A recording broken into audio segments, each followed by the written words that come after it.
Before we begin, remember this. Behind every missing person's face, there's a heartbeat, a dream, and a family that refuses to give up. This is not just a story about a disappearance. It's about silence, power, and the courage to confront both. In the heart of Mazatlán, a city where paradise meets fear, Carlos Emilio Galván Valenzuela vanished without a trace. What happened that night still haunts everyone who dares to ask questions. If you believe that truth deserves a voice louder than fear, stay with us, because remembering him is how we fight back. The story of Carlos Emilio Galván Valenzuela begins, like thousands of others, a trip meant for rest, laughter, and escape. It was early October 2025 when the 21-year-old student from Tepic, Nayarit, packed his small suitcase and set out with two close friends to Mazatlán, Sinaloa. The plan was simple: 3 days of beach, music, and nightlife before returning to their university routines. Mazatlán was bursting with life that weekend. Tourists filled the malecón, street vendors sold coconut water and shrimp tacos, and the music of banda and reggaeton blended with the ocean breeze. But beneath the postcard perfection of the Pacific, a darker rhythm pulsed, one dictated by the Sinaloa Cartel, which controlled not only drug routes but also nightlife, security contracts, and even the taxis that moved through the city after midnight. Carlos was an ordinary young man, bright, polite, and deeply curious. His social media was filled with jokes, photos of his dog, and beach sunsets. He was studying engineering and dreaming of working abroad one day. Friends described him as responsible and calm, not the kind of person who got into trouble. That is perhaps why his disappearance hit so hard. On the afternoon of October 4th, he called his mother, Maria Valenzuela, to tell her that everything was fine. She reminded him, as mothers do, not to stay out too late, to watch his drinks, to send her a message before sleeping. He promised he would. It was the last conversation they ever had. The next day, as dawn rose over the Mazatlán coast, Maria's phone remained silent. Carlos's last known location was the parking lot of a nightclub called Terraza Valentino, a famous hotspot for tourists and locals, and, according to locals, a place frequented by cartel-linked figures. Security footage would later show him standing near the bar's exit, checking his phone. Moments later, several frames of the recording went missing. When his friends reported him missing, police advised them to wait 72 hours. That delay, so common in Mexico, cost precious time. In those 3 days, the trail went cold. No one saw Carlos again. What began as a simple vacation had transformed into a nightmare. The sun still shone on Mazatlán, the tourists kept arriving, and the banda music still played. But for Maria Valenzuela, the world had stopped. Her son's face would soon be printed on missing posters that fluttered in the coastal wind, the first sign of a story that would uncover corruption, silence, and the terrible reach of organized crime. This wasn't just another disappearance. It was the start of a battle between a mother's love and a system built to look away. That Saturday night, October 5th, 2025, the air in Mazatlán felt heavy and electric. Tourists walked the boardwalk, the smell of salt and fried food mingling with the humid wind. In the heart of the Golden Zone stood Terraza Valentino, one of the city's most popular nightclubs, a neon palace pulsing with reggaeton and bass that seemed to make the pavement tremble.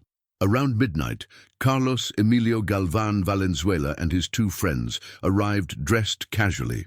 Surveillance footage later showed them laughing as they paid the entrance fee and climbed the spiral stairs to the terrace overlooking the ocean. Everything seemed normal. The DJ shouted out the name of the club, the crowd screamed, and hundreds of cell phones lit up to record the moment. At 1:38 a.m., one of his friends, Jorge, told investigators that Carlos stepped away to answer a phone call. He walked toward the parking lot, saying he'd be back in a minute. He never returned. What happened next is a jigsaw puzzle made of missing minutes, altered footage, and silence. When police finally reviewed the club's security cameras, several crucial minutes were missing. The footage jumped from 1:39 to 1:47, the exact window when Carlos disappeared. In that missing gap, shadows of men could be seen briefly at the edge of the frame near the exit gate. Witnesses claimed to have seen a grey SUV parked there, lights off, engine running.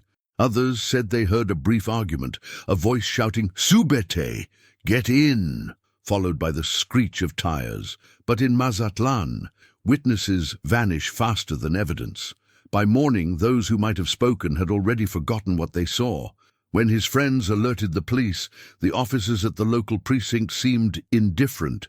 "He's probably hungover or with someone," one of them said. It was only after his phone stopped receiving calls and his mother arrived from Tepic that a formal report was filed. By then, it was too late. Behind the scenes, the whispers began that Terraza Valentino had powerful patrons, men who moved between the shadows of nightlife and organized crime. The Sinaloa Cartel's influence in Mazatlán wasn't new. Their reach extended from drug trafficking to security services, money laundering, and clubs like this one. Employees of the club later admitted anonymously that they had been told not to mention the SUV or the men seen that night. "We know who runs things here," one of them said off record. When investigators returned days later, the entire CCTV system had been replaced. For Maria Valenzuela, the mother who refused to give up, this was not a coincidence. It was the first clear sign that her son's disappearance wasn't random. It was orchestrated, and those responsible had enough power to erase evidence in plain sight. That night, under the blinding neon lights of Terraza Valentino, Mazatlán danced as if nothing had happened. But for one family, time stopped. In Mazatlán, silence has a cost, and everyone knows the price. By the time the sun rose over the Pacific after Carlos Emilio's disappearance, the streets were already whispering. Taxi drivers, hotel clerks, and beach vendors spoke in half-sentences, lowering their voices as if the wind itself could be listening. The story spread quickly, but never out loud. A young man from Tepic had vanished after leaving Terraza Valentino, and the cameras mysteriously failed. To outsiders, Mazatlán is paradise, a city of color, seafood, and music. But to those who live there, it is also a chessboard where the Sinaloa Cartel moves unseen pieces. The city's nightlife, its ports, and even parts of the local police operate under an unwritten law. No preguntas, no hables, no vias. Don't ask, don't talk, don't see. It's a survival strategy passed from parent to child, more instinct than advice. When Maria Valenzuela, Carlos's mother, arrived in Mazatlán 2 days later, she immediately felt the weight of that silence. At the first police station she visited, the officer barely lifted his eyes from his desk. "He's probably with friends," he said, repeating a phrase that mothers across Mexico know too well. When Maria insisted, the officer shrugged and warned her, "Don't make noise if you want to stay safe." She left the station trembling, not from fear, but from anger. Outside, she began speaking to anyone who might have seen something.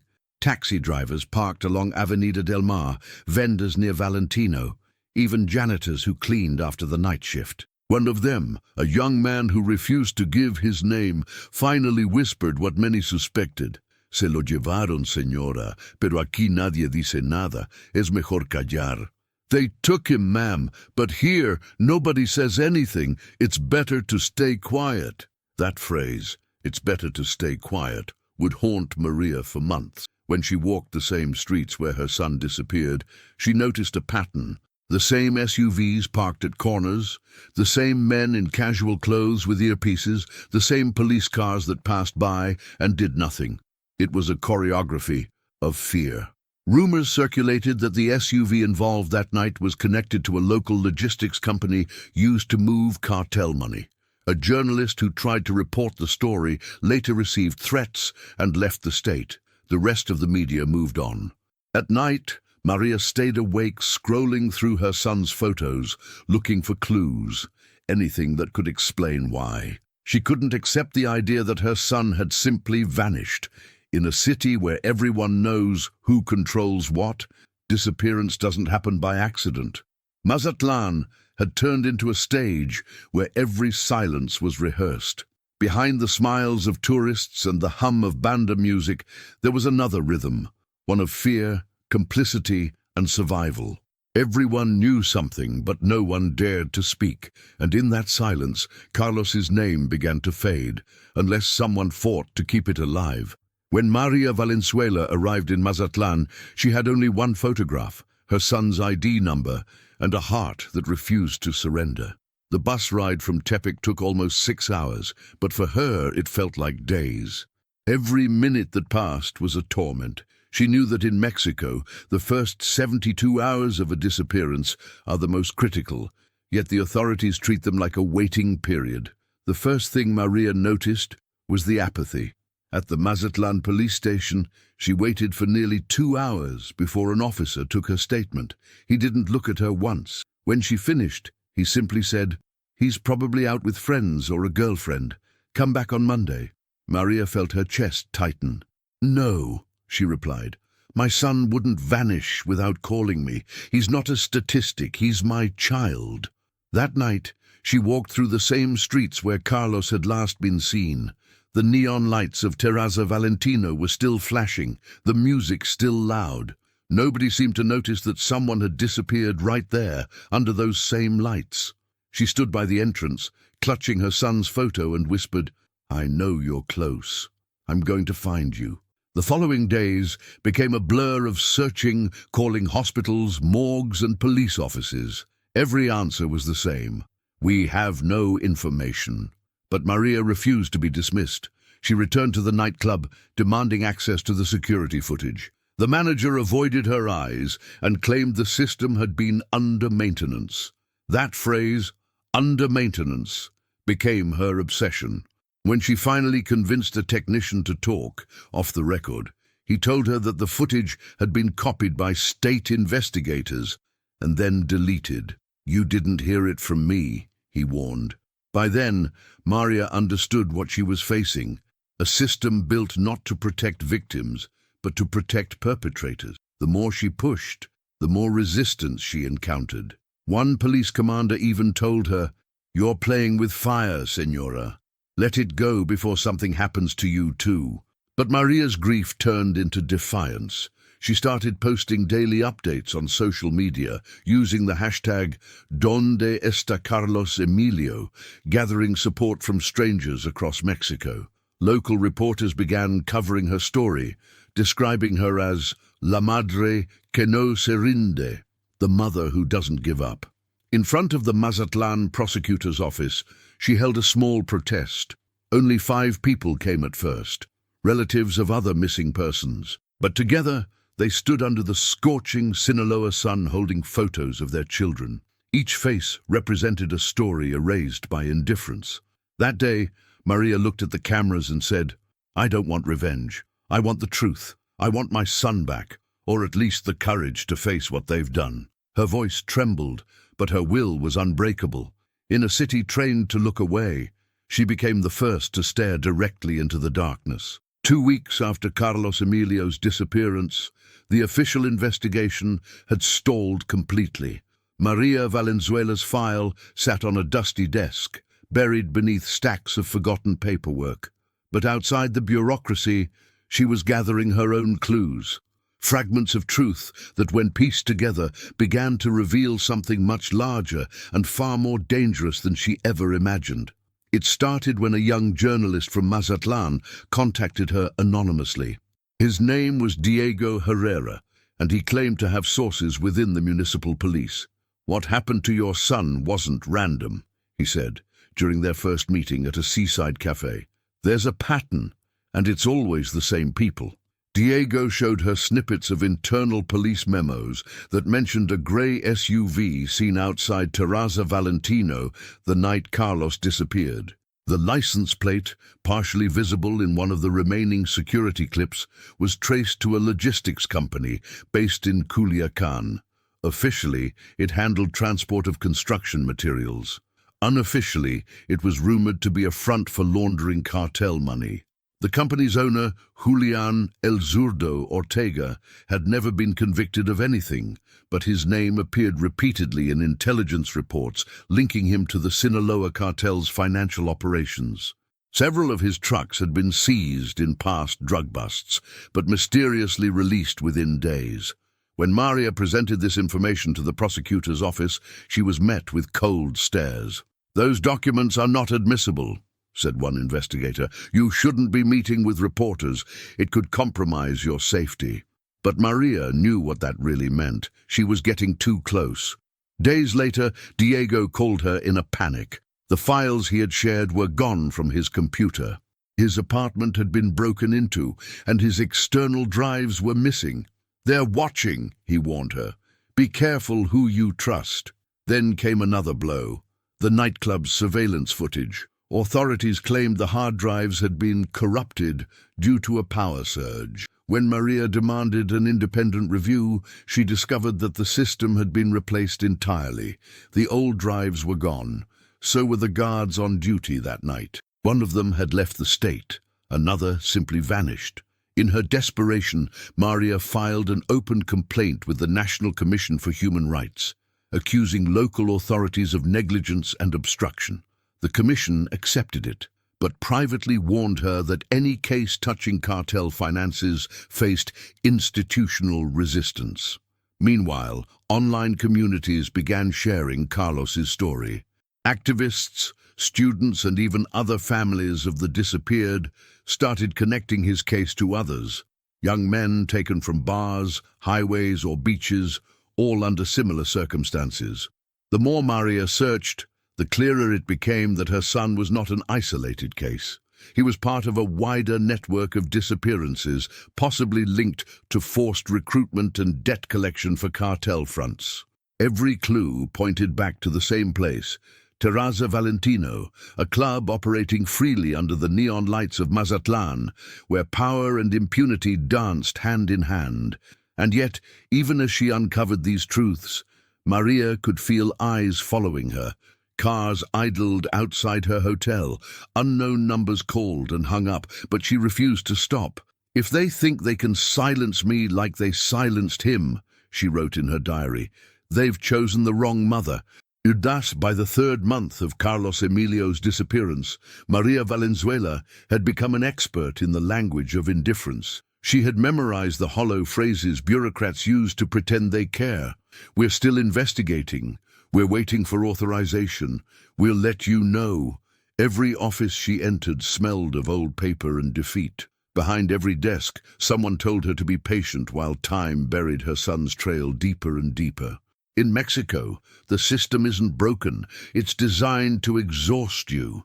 Each week, Maria was summoned to new meetings with prosecutors who barely knew the case. The file was passed from one desk to another like an unwanted package. Every new investigator started over, pretending to rediscover what she already knew, that the footage was missing, that witnesses had vanished, that the SUV had never been found. One afternoon, she overheard two officials talking in the hallway. "It's a hot case," one whispered. "Better not touch it. The Sinaloa boys have people inside." That phrase, "people inside," would echo in her mind for days. It explained everything. The delays, the lost evidence, the tone of fear whenever someone mentioned the word Mazatlán. But fear wasn't only in government offices. It was everywhere. Maria began noticing she was being followed. The same white sedan appeared outside her hotel, and later near her lawyer's office. At night, her phone would ring once, then go silent. Anonymous messages warned her to go home and forget. She told the police about the harassment. They advised her to be careful, but refused to investigate. When she asked for protection, they said the program was full. It was clear she was on her own. In desperation, Maria sought help from civil organizations that support families of the disappeared. That's how she met Ana Lujan, a human rights activist from Hermosillo. Ana listened quietly, then told her, "You're not alone. What's happening to you is happening all across the country." Anna introduced her to other mothers who were searching for their sons and daughters. Teachers, students, workers, all vanished in similar circumstances.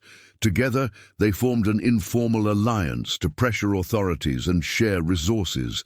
They taught Maria how to file federal requests, contact journalists safely, and encrypt her data.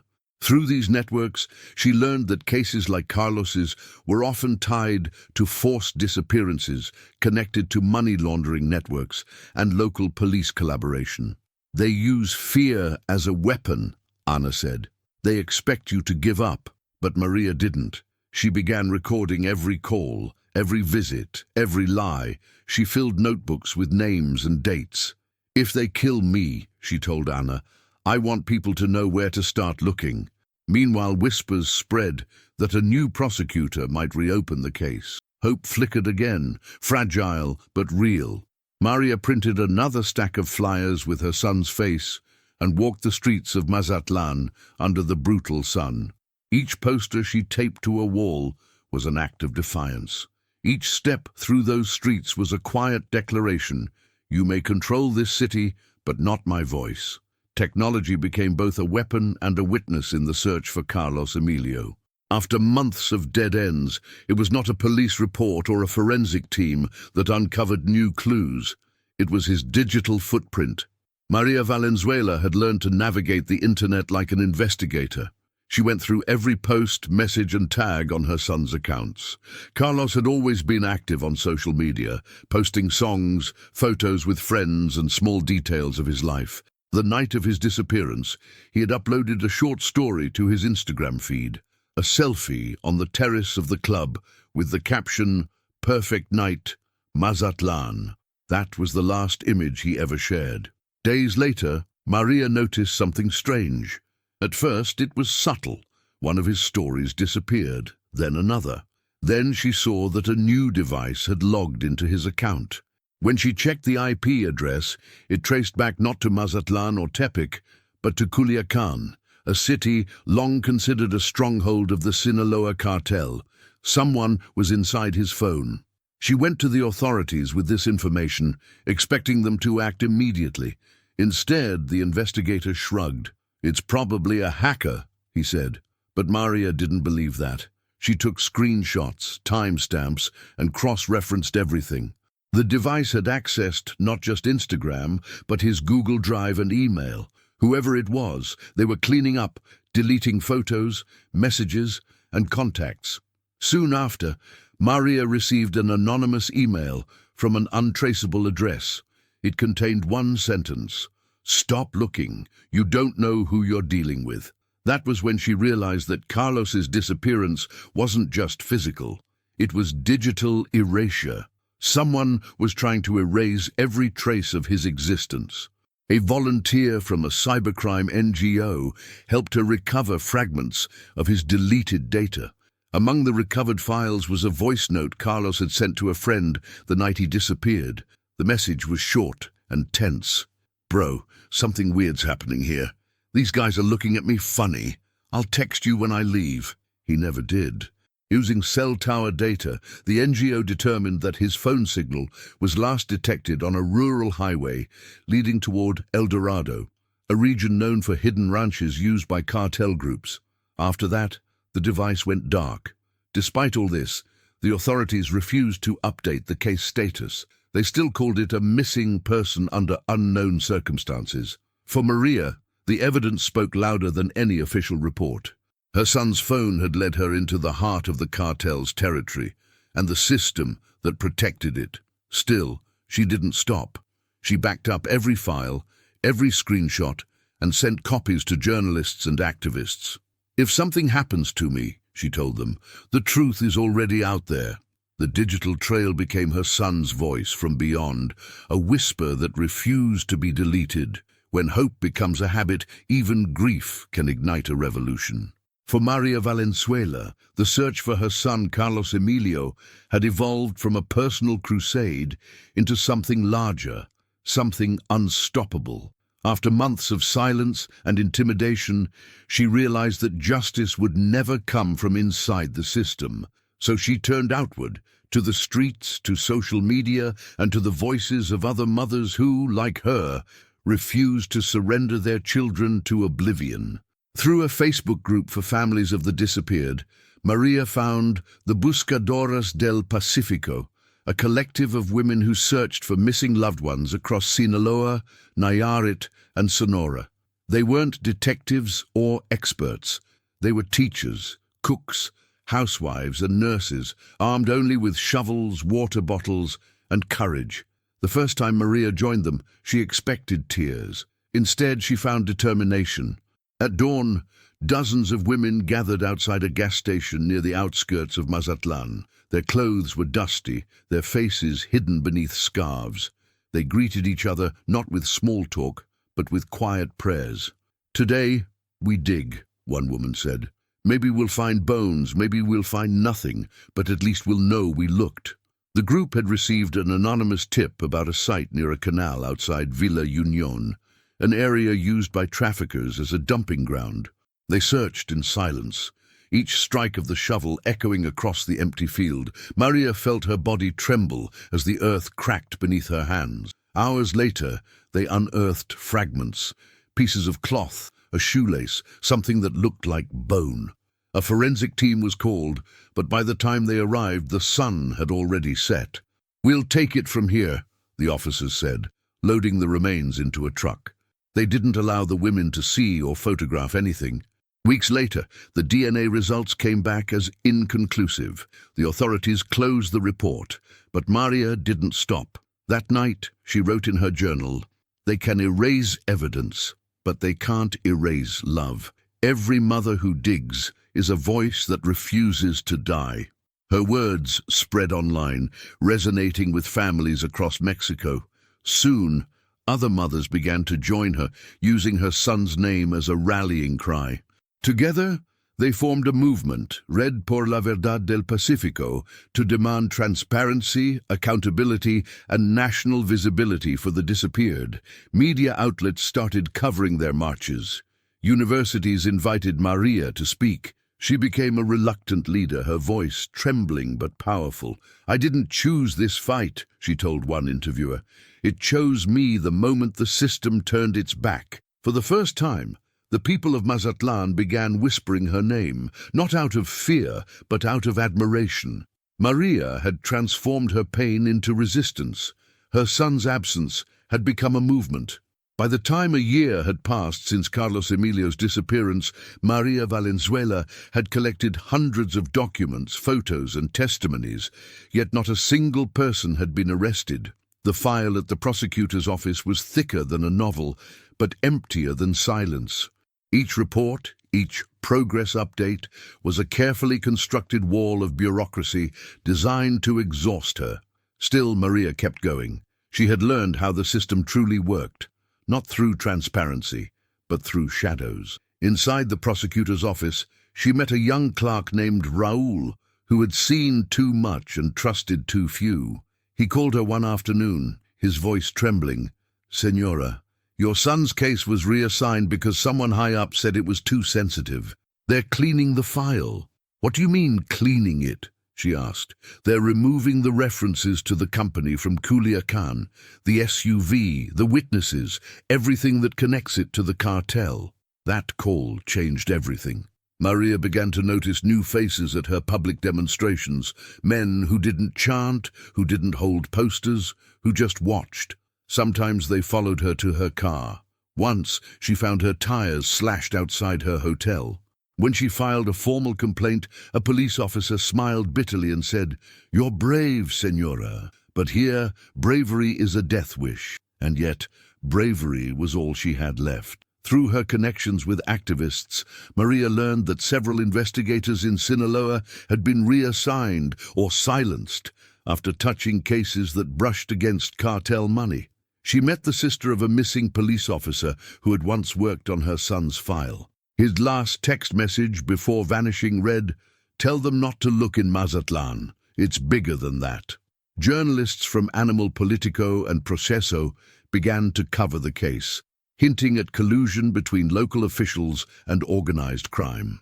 Their articles suggested that Terraza Valentino and several other bars were part of a money laundering circuit protected by municipal police. But each time a story was published, Maria noticed something chilling. The next day, the article would disappear from social media, flagged for security concerns. Even when Mexico's National Human Rights Commission requested federal intervention, the result was the same: a recommendation, not an action. The state prosecutor called a press conference, thanked Maria for her commitment to justice, and then closed the investigation, citing lack of evidence. In that moment, Maria understood something devastating. The system was never broken. It was designed to work this way. The powerful were never meant to be caught. The police, the businessmen, the cartel, they weren't separate forces. They were different faces of the same machine. That night, standing alone in her small rented room, Maria stared at her son's photograph taped to the wall. She whispered, "They can close the case on paper, but not in my heart." And with that, she made a decision. She would take the case beyond Mexico's borders, to the world. If her country had chosen silence, she would make the world listen. 1 year after Carlos Emilio Galván Valenzuela vanished, Mazatlán still glimmered under the Pacific sun, its beaches full, its music loud, its silence intact. But for Maria Valenzuela, every sound had changed. Every wave that crashed against the shore was an unanswered question. Every sunrise another reminder that her son was somewhere she couldn't reach. The authorities had officially closed the case. Lack of evidence, they said. The words felt like a slap. She had spent months collecting that evidence, only to see it erased, rewritten, and buried. But even as the state turned away, the people began to turn toward her. What started as a single mother with a missing son had become a movement with hundreds of voices. The hashtag "Donde está Carlos Emilio" appeared across Twitter, TikTok, and Instagram. Artists painted murals of Carlos's face on walls from Tepic to Culiacan. A group of students from UNAM created a short documentary about Maria's search, titled "The Night They Took Him." Within days, it went viral. Suddenly, Carlos was not just another missing person. He was a symbol, a face that represented thousands of young Mexicans who vanished without trace, swallowed by a system of fear and complicity. International journalists began to call. Outlets from Spain, the US, and Argentina covered the case, asking why so many disappearances in Mexico shared the same pattern. No witnesses, no arrests, no justice. When a BBC reporter interviewed Maria, she said quietly but firmly, "My son was taken by men who thought they could erase him, but now the world knows his name. That's my revenge." Her words resonated far beyond Mazatlán. Other mothers began to use the same phrase in marches. They thought they could erase them. It became a chant, a declaration of survival. Under pressure, the government reopened several investigations related to disappearances in Sinaloa, though none directly named the Sinaloa Cartel. Yet everyone knew where the truth pointed. Forensic teams returned to the fields outside Villa Union, where the buscadoras had dug months earlier. They found fragments, bone, fabric, traces of life, but never confirmation. Still, Maria went back to the site every week, leaving flowers and whispering prayers. "I'll bring you home," she would say, her voice carried away by the wind. In late 2026, the United Nations Committee on Enforced Disappearances cited Carlos Emilio's case in a report on impunity in Mexico. It wasn't justice, but it was recognition. His name was printed in black ink, indelible, permanent. Maria keeps that report framed on her wall. Beneath it hangs the last photo she took of her son, smiling, holding a surfboard, sunlight on his face. "They took his body," she says, "but they couldn't take his echo. And that echo still travels, through videos, murals, and the hearts of those who refuse to forget." Carlos Emilio's story doesn't end with silence. It ends with a voice that refuses to die. They wanted his story to disappear, but stories don't die when someone keeps telling them. Carlos Emilio's name now stands for every son, brother, and friend stolen by silence. If this story moved you, share it. Say his name. Spread it, because silence protects the guilty, but memory protects the innocent. Subscribe to this channel, leave a comment, and help us give voice to those who no longer can speak. Every click, every view, every word you share is a light against the darkness. We can't bring them back, but we can make sure they're never forgotten.